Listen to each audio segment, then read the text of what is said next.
कर्णालीका मान्छेले बत्ती पाल्न पाउँदैनन्। समस्या त्यहाँ हो। वैदेशिक लगानी नेपालमा ल्याउने सुनिश्चित गर्ने र त्यो सबैभन्दा नेपालको हितमा हुने खै त नेतृत्व जन्मिएको। जे कुरामा पनि विरोधको नाममा विरोधको बिहार यदि लागू गर्ने हो भने नेपालमा छिटो गरौँ न। हामी कति पुस्ता चाहिँ आज पनि हामी समस्यामा घेराबन्दी गरिबीको रेखामुनि बसिरहने। रियालिटी के हो? किन जनतालाई तपाईँहरूले बुझाउन सक्नुहुन्न? आज भीम रावल नेकपा एमाले जस्तो पार्टीकोमा विद्रोह गरेर बाहिरिनु परेको छ। झलनाथ खनाल माधव नेपालहरू बाहिरिनु परेको छ। कर्णालीका गरिब जनता र म पनि सुदूरपश्चिमको मान्छे हो। त्यहाँका गरिब जनताको जीवन उठाउने भनेको नेपाल सम्पूर्ण रूपमा विदेशको हातमा जम्मा गरेर नेपाल उठ्छ।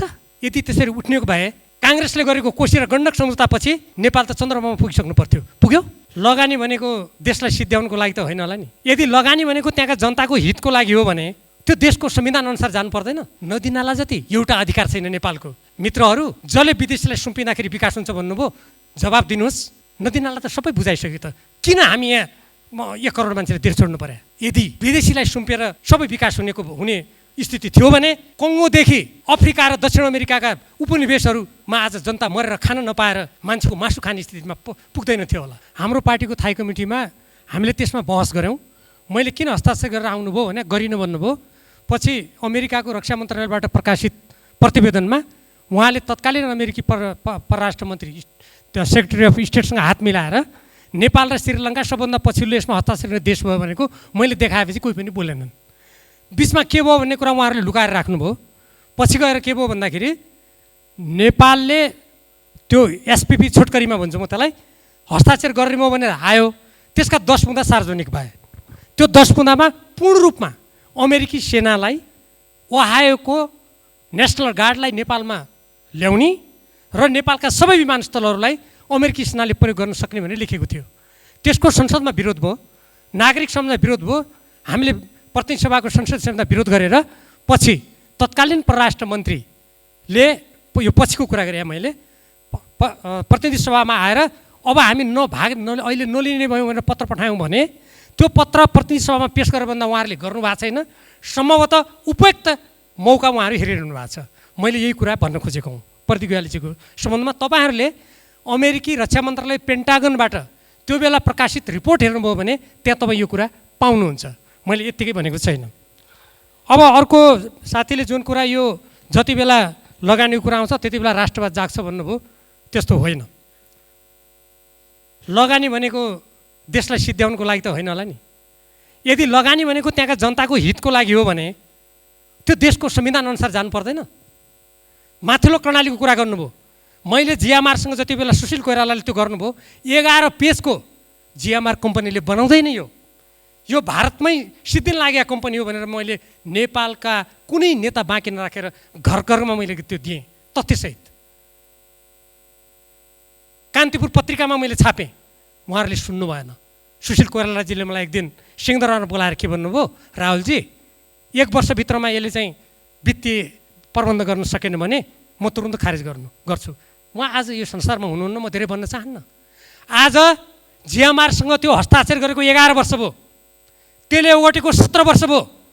अनि तपाईँ भन्नुहुन्छ वैदेशिक लगानीको लागि उनलाई जिम्मा नलाएर हुन्छ र भन्ने प्रश्न गर्नुहुन्छ। मिल्छ त्यो प्रश्न? के कर्णालीका गरिब जनता र म पनि सुदूरपश्चिमको मान्छे हो। त्यहाँका गरिब जनताको जीवन उठाउने भनेको नेपाल सम्पूर्ण रूपमा विदेशको हातमा जम्मा गरेर नेपाल उठ्छ। यदि त्यसरी उठ्नेको भए काङ्ग्रेसले गरेको कोशी र गण्डक सम्झौतापछि नेपाल त चन्द्रमामा पुगिसक्नु पर्थ्यो। पुग्यो? आज के छ? तपाईँ तराई क्षेत्रमा जानुभयो भने भर्खरै तपाईँहरू हामी सोचाइमा ताजा हुनुपर्छ। पानीको कुलो नपाएर मध्य प्रदेशका खेतहरूका चिरा परे। अनि केपी ओलीले प्रधानमन्त्री भएर गएर भन्नुभयो म 500वटा गहिरा पानी तान्ने कुवा बनाउँछु, टिबोल। नदी नाला जति एउटा अधिकार छैन नेपालको। मित्रहरू, जसले विदेशीलाई सुम्पिँदाखेरि विकास हुन्छ भन्नुभयो, जवाब दिनुहोस्। नदी नाला त सबै बुझाइसक्यो त किन हामी यहाँ 1 करोड मान्छेले देश छोड्नु पर्यो? जहाँसम्म खाडीको कुरा छ, हो नेपालको जनशक्ति, शिक्षित, बुद्धिजीवी, नदी नाला, खनिज अब युरेनियम दिन लागेका छन्। विदेशीको हातमा बुझाउँदाखेरि हामी गरिब भएका छौँ, हाम्रा विकासका ढोका भएका छन्। यो कुरा बुझ्नु पर्यो। यो उग्र राष्ट्रवाद होइन, यो देशभक्तिपूर्ण विचार हो। यदि विदेशीलाई सुम्पेर सबै विकास हुने स्थिति थियो भने कङ्गोदेखि अफ्रिका र दक्षिण अमेरिकाका उपनिवेशहरूमा आज जनता मरेर खान नपाएर मान्छेको मासु खाने स्थितिमा पुग्दैन थियो होला। पुग्थे? किन भएन विकास? कङ्गोको हिरा मोती खनिज अमेरिकाका धनीहरू जेट लिएर कङ्गोमा जान्छन्। अध्ययन गर्नुहोस्, जेट भरि राखेर उनीहरू आफ्नो देशमा लैजान्छन्। कङ्गोका मान्छेहरू भात खानको लागि एकले अर्कोलाई मार्छन्। पढ्नुहोस् इतिहास। जहाँसम्म ऋण र अनुदान लिने कुरा छ म त्यसको विरोधी होइन, तर योभन्दा अगाडि पनि त ऋण अनुदान लिएको थियो नि, पञ्चायतकालमा पनि लिएको थियो नि। पञ्चायतकालका 42वटा उद्योग धन्दा बन्द गरियो। आज भिरकुटी कागज कारखाना भएको भए त्यहाँ कतिजनालाई रोजगारी पाउँथ्यो? तपाईँहरू गैँडाकोटमा गएर हेर्नुहोस्, मान्छेको अस्थि पन्जर जस्तो नेपालीलाई गिजाइरहेको छ। अनि यस्तो कुरा उठाउँदा उग्र राष्ट्रवाद हुन्छ? राष्ट्रवाद भने के त्यसो भए? बुझाइदिउँ सबै विदेशीलाई, यही हो त।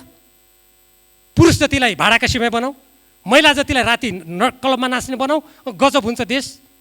त्यसो हुने भए फिलिपिन्स एसियाको सबभन्दा धनी देश बन्नु पर्थ्यो, जहाँ सैनिक अखाडा छ अमेरिकाको, जहाँका महिलाहरू मैले भन्नु त नहुने हो ठुलो सङ्ख्यामा वेश्यावृत्ति गर्न बाध्य छन्। त्यहाँका मानिसहरू युरोप अमेरिका, म इन्डोनेसिया गएको थिएँ, म वहाँ नेदरल्यान्ड्स गएको थिएँ, त्यहाँका क्लबहरूमा त्यहाँका महिलाहरू छन्, हङकङमा छन्। खै देश उहाँको दक्षिण पूर्व एसियामा सबभन्दा गरिब देश फिलिपिन्स छ। त्यसकारण यो उग्र राष्ट्रवाद होइन, यो देशभक्ति हो। यो नेपालको स्वाभिमानको आवाज हो। स्वाभिमानको रक्षा गरेर देशको जनशक्ति प्राकृतिक साधन स्रोतहरूको रक्षा गरेर मात्रै संसारको इतिहासमा देश धनी भएका छन्। नभए अर्काले चुसेर कङ्काल बनाइदिन्छ। ती अन्तर्राष्ट्रिय कम्पनीहरू नेपाललाई धनी बनाउन आएका हुन् भनेर कल्पना नगर्नुहोस्। यदि त्यस्तो थियो भने एमसिसीको एउटा कर्मचारीले 10 लाख तलब खाएर याकेन्डे यतिमा कार्यालय खोल्दैन थियो कि जुम्लामा गएर खोल्थ्यो? जुम्लामा नखोले पनि कमसेकम सिंहदरबारभित्रको अर्थ मन्त्रालयमा खोल्थ्यो। अनि विदेशी लगानीले चन्द्रमा पुगिँदैन, भ्रममा नपरौँ। एमसिसी विषय नेपालको सबभन्दा धेरै चर्चित, विवादित र अहिले पनि विभिन्न ढङ्गले छलफलमा भइरहेको विषय हो। यसबारेमा हामीलाई के लाग्छ भने एमसिसी बारे नेपाली नागरिकमा त्यति बेला बढी चासो बढ्यो जब यो परियोजना अमेरिकी सैन्य रणनीतिको एक भाग हो भन्ने सूचना सार्वजनिक भयो। विकासको लागि ठुलो रकम अमेरिकाले उपलब्ध गराउँदैछ भन्ने उत्साह एकाएक त्रास र आक्रोशमा बदलियो, किनकि नेपाली जनतालाई विकास र रकमको खाँचो भए पनि आफ्नो देशको स्वाधीनता, सार्वभौमिकता, स्वतन्त्रताप्रति धेरै संवेदनशील छन्। नेपालमा एमसिसी बारे बहस सुरु भएपछि राजनीतिक मञ्च निकै तात्यो। वाद विवाद सडकबाट संसद र सरकारमा समेत पुग्यो। नेपालका सबै राजनीतिक पार्टीहरूभित्र मत विभाजन भए। सायद इतिहासमा पहिलो पटक नेपाली समाज राष्ट्रियताको मुद्दामा यति धेरै विभाजित भयो। बहसका बीचमा धेरै अमेरिकी मन्त्री, अधिकृत र कर्मचारीहरूले धेरै ठाउँमा बोल्नु पर्यो, तर उनीहरूका धारणाहरू फरक फरक र निकै विवादास्पद रहे। दक्षिण एसिया हेर्ने सहायक मन्त्री डेभिड जे रान्जले नेपाल भ्रमणको बेला सन् 2014मै एमसिसी आइपिएसको अङ्ग भएको बताए। सन् 2019मा जनवरी 11मा आइपिएसका सैन्य कमान्डर एडमिरल डेभिडसनले नेपाल भ्रमण गर्दै सैन्य क्षेत्रमा रणनीतिक साझेदारीको विचार राखे। सन् 2019 फेब्रुअरी 10मा अमेरिकी सहायक विदेश मन्त्री अलिसे वेल्सले भियतनाममा पुगेको बेला एमसिसी आइपिएसकै अङ्ग भएको सूचना दिए। जिम्मेदार अमेरिकी मन्त्री र कमान्डरहरूका यी भनाइले नेपालीलाई निकै तरङ्गित र आक्रोशित पार्यो। परन्तु नेपाल स्थित अमेरिकी दूतावास र एमसिसीका कर्मचारीहरूले बेला बेला स्पष्ट गर्नुपर्दा यो परियोजना सैन्य रणनीतिभित्र छैन र होइन भनेर गरे। नेपाल सरकार र एमसिसी बीच सन् 2017मै यो सम्झौता भए पनि जब सन् 2019मा अमेरिकाले यो परियोजनालाई लागू गर्न नेपालको संसदले पास गर्नुपर्छ भन्ने धारणा राख्यो र संसदलाई पास गर्न दबाब दियो। जस्तो कि अमेरिकी सहायक विदेश मन्त्री डोनाल्ड लूले एकपटक नेपाल आएर संसदका ठुला दलहरूलाई भेटेर दबाब दिए भने अर्कोपल्ट अमेरिकाबाटै फोन गरेर दबाब दिए। त्यसै गरी एमसिसीका उपाध्यक्ष फतिमा सुमारले पटक पटक नेपाल आएर संसदमा रहेका दलका नेताहरूलाई दबाब दिइन्। तब परियोजनाको विवादले उग्र रूप लियो। सन् 2019 देखि नेपालका सडकहरू सङ्घर्षले भरिए। तर नेपालको संसद र सरकार अमेरिकी नव उपनिवेशवादी दबाब सामु टिक्न सकेन र 2022 फेब्रुअरी 27 मा संसदबाट अनुमोदन गर्न पुग्यो। स्मरणीय कुरा के छ भने भित्र संसदमा बहस हुँदै गर्दा बाहिर बानेश्वर क्षेत्र भिडन्त स्थल बनेको थियो। नेकपा सहितका शक्तिहरूले यो मोर्चाको नेतृत्व गरेका थिए। सङ्घर्षमा पार्टीका प्रवक्ता कमल स्थायी समिति सदस्य प्रचण्ड सयौं नेता कार्यकर्ता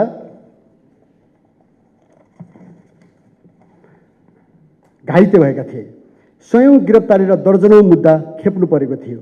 एमसिसीका पक्षमा मतदान गर्ने क्रममा संसदभित्र देखिएको आत्मसमर्पणवादी कुरूप परिदृश्य जनताका लागि निकै पीडादायी थियो।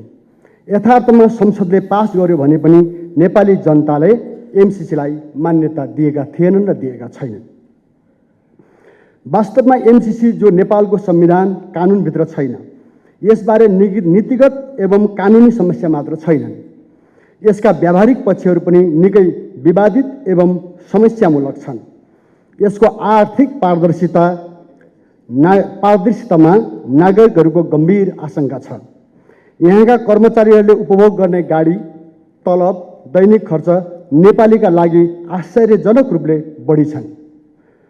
एमसिसीले खरिद गरेका भनेका जमिनबारे स्थानीय जनताका विरोध र गुनासाहरू छन्। जग्गाको उचित मूल्य नपाएका र जबरजस्त अधिकरण गरेका सूचनाहरू छन्। यी सारा जटिलतालाई हेर्दा एमसिसी कार्यान्वयन हुन निकै कठिन छ। सन् 2024 मा जब अमेरिकामा ट्रम्पले चुनाव जिते र सरकार बनाए, 2025 को जनवरी 20 मा उनले एमसिसी परियोजनालाई विश्वभरि रोक्ने घोषणा गरे र 3 महिनाका लागि रोकिदिए पनि। एमसिसीकै हकमा ट्रम्पको यो निर्णयलाई नेपाली जनता, देशभक्त शक्ति र हाम्रा पार्टी लगायतले स्वागत गर्यौं। कम्तीमा अमेरिकासँगको मैत्रीपूर्ण कूटनैतिक सम्बन्ध नभत्किएर अगाडि बढ्ने भयो भन्ने पर्यो। विडम्बना सन् 2025 जुलाई 28 मा अमेरिकी ट्रम्प प्रशासनले थोरै देशमध्ये नेपालमा पनि एमसिसीलाई निरन्तरता दिने निर्णय गर्यो। लगत्तै नेपालमा एमसिसी मार्फत निर्माण गतिविधिहरू सुरु भए। यसले नेपालमा पहिलेभन्दा बढी तरङ्ग पैदा गरेको छ। विरोध पनि तीव्र रूपमा सुरु भएका छन्। अमेरिकाले नेपालसँगको मैत्रीपूर्ण सहकार्यका लागि जे नगर्नु पर्ने हो त्यही गल्ती दोहोऱ्याएको छ। अमेरिकाले एमसिसी किन पुनः सुरु गर्यो? अन्यत्र रोकिएको एमसिसीको पुनरागमन नेपालमा मात्र किन? यसले नेपालीलाई त गम्भीर बनाएकै छ, सम्भवतः छिमेकीहरूलाई पनि चकित पारेको होला। हाम्रो विचारमा यो शताब्दीमा अमेरिकी सुरक्षा चासो पृथ्वीको पूर्वतिर फर्किएको छ। डाइनासोर र हात्ती दुवैप्रति उसको त्रास र चिन्ता छ। हुन पनि पुँजी, जनशक्ति, प्रवृत्ति, गति सबै दृष्टि संसार यतातिर केन्द्रित हुँदैछ। कम्युनिस्ट चीनको समृद्धि मात्र होइन, भारतको विकास पनि अमेरिकी सुरक्षा चुनौती लागेको हुन सक्छ। नेपालको सौभाग्य या जे भनौँ, सानो तर सुन्दर देश यी दुई भविष्य बोकेका छिमेकीको बीचमा छ। यो पनि भन्नै पर्छ, यो हिमाली देशमा कम्युनिस्ट विचारको प्रभाव र समाजवादको चाहना अतुलनीय छ। सायद नियन्त्रित प्रतिस्पर्धा भन्दा बढी नरुचाउने अमेरिकालाई यी सारा विषय खलेका छन्। एमसिसी र अमेरिकासँगको सम्बन्धबारे हाम्रो स्पष्ट धारणा छ कि नेपालमा सहयोगको नाममा लादेको एमसिसी परियोजना देशलाई आफ्नो कब्जामा राख्ने साम्राज्यवादी परियोजना हो। यो सहयोग र डलरको खोल ओढेर सैन्य मोर्चा खडा गर्ने उद्देश्यमा आधारित छ। अमेरिकाले नेपालसँगको सम्बन्ध उसकै शब्दमा 76 वर्षदेखिको मित्रवत राख्न चाहन्छ भने अमेरिकी सुरक्षा नीतिसँग नेपाललाई बलजफ्ती र अनावश्यक रूपले तान्ने र जोड्ने कार्य बन्द गर्नुपर्दछ। नेपाली जनताले सहर्ष स्वीकार गर्ने सहकार्यभन्दा अरू गतिविधि रोक्नुपर्छ। ठोस रूपमा भन्दा यति बेला अमेरिकाले एमसिसी परियोजनालाई रोक्नुपर्छ या नेपालको संविधान कानुनभित्र राखेर नेपाल सरकारकै नेतृत्वमा काम गर्न तयार हुनुपर्छ। अन्यथा यसले दुई देशको सम्बन्धमा दीर्घकालिक ढङ्गले नै नकारात्मक परिणाम निम्त्याउनेछ। विश्वकै महाशक्ति भन्ने देशले आफ्नो सुरक्षा र स्वार्थका लागि भनेर नेपालसम्म पुग्ने सोचिरहँदा आफ्नै धरतीमा उभिएर देशको स्वाधीनता र सार्वभौमिकताबारे संवेदनशील बनिरहेका नेपाली नागरिकहरूको भावनालाई बुझ्न, सम्मान गर्न र स्वीकार गर्न सक्छ अमेरिका? नेपाली नागरिकको प्रतिक्रिया यसैद्वारा निर्धारित हुनेछ। धन्यवाद। Emphasized on looking the east or to focus on Indo-Pacific region, Nepal also was brought under the project of Millennium Challenge Corporation. Though it sounds the Millennium Challenge Corporation was an independent body, but it was or it is an integral part of the US government strategic move. The Foreign Minister or the Secretary of State is the chairperson of the NCC national organization. When the rivalry or competition between the big powers shifted towards Indo-Pacific region, then Nepal was also considered a strategic point to operate. As all of us know, the geopolitical strategic location of our country provides ground for big powers to operate both in our big neighbors and some of the other countries. When we talked about the MCC project in Nepal, when I studied the main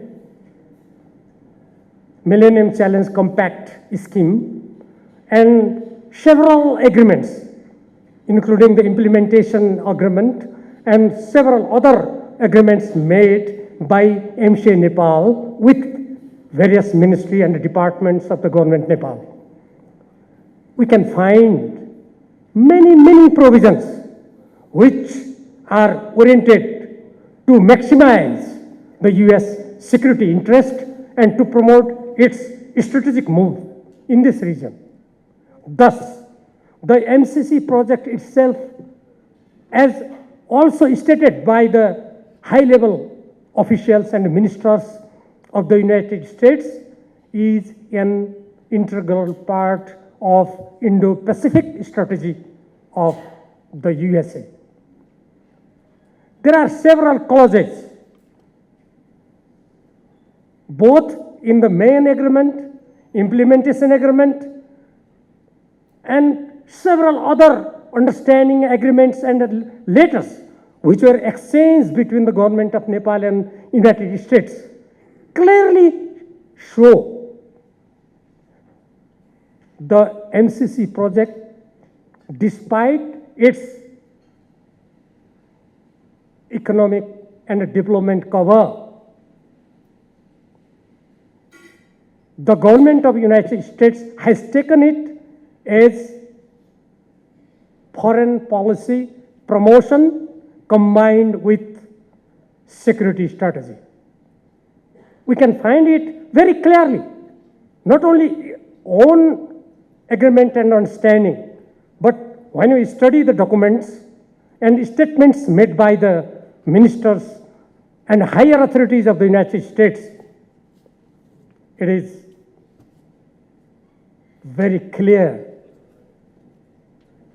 that the project, its implementation, operation, and even after 5 years, when the project schemes will be completed, but some of the provisions and the control and the presence of the authorities of the United States will remain in Nepal.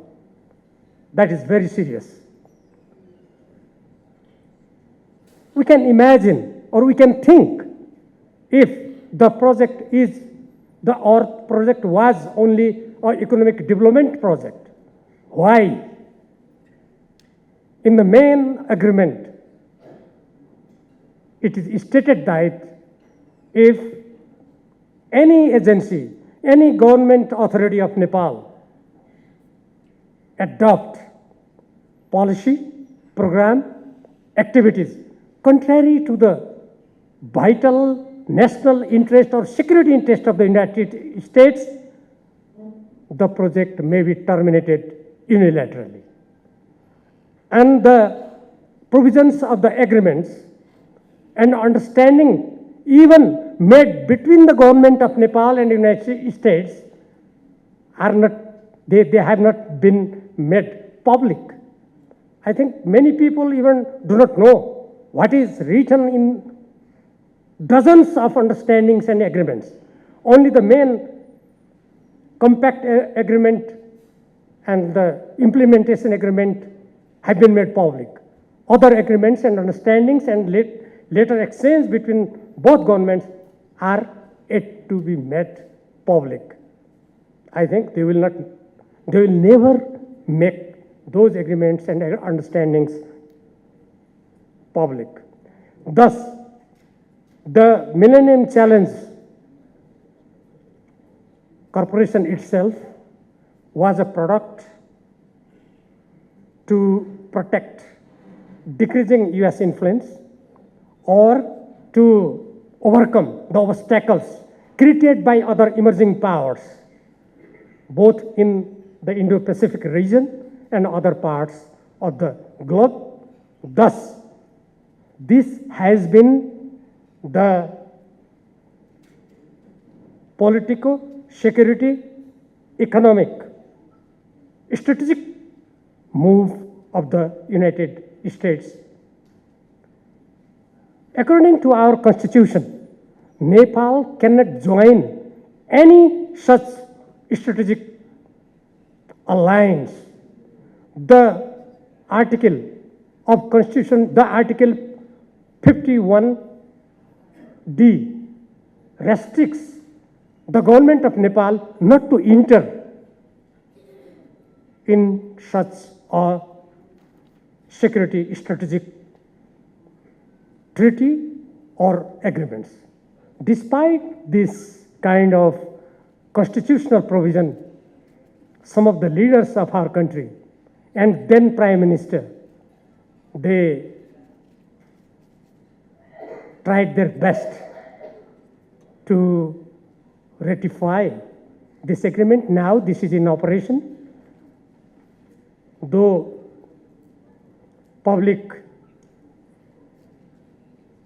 opposition, dissatisfaction is still in the country, and the voice against the provisions which are detrimental to our national independence,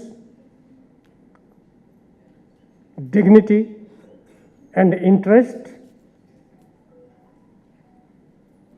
the government, especially this coalition government of the Nepali Congress and the CPN-UML, seem very active to carry on all the operation and implementation activities of this NCC project. Thus, it is not only the economic development project as being stated by some of the leaders of the Nepali Congress, CPN-UML, and others. Actually, all the facts clearly show the MCC project not only in Nepal, but globally, is a part of US global security strategy, including Indo-Pacific strategy. That's why, as a Nepali citizen, patriotic citizen, we are very much concerned, though we are not in opposition to take international assistance, that may be loan or grant, but such loans and grants, as the Constitution of Nepal, should be according to the national interest of Nepal. No one can go beyond the constitutional provision, but unfortunately, it happened in our country. With these words, I would like to congratulate the organizers and hope the deliberations in this seminar will be very fruitful and may contribute to sensitize the citizenry towards the national interest of Nepal. Also, I would like to extend my sincere thanks to the foundation and especially Honorable former Prime Minister Jalnath Khanal for inviting me to say a few words in this plenary and also giving opportunity to speak me later on. Thank you very much. Namaste.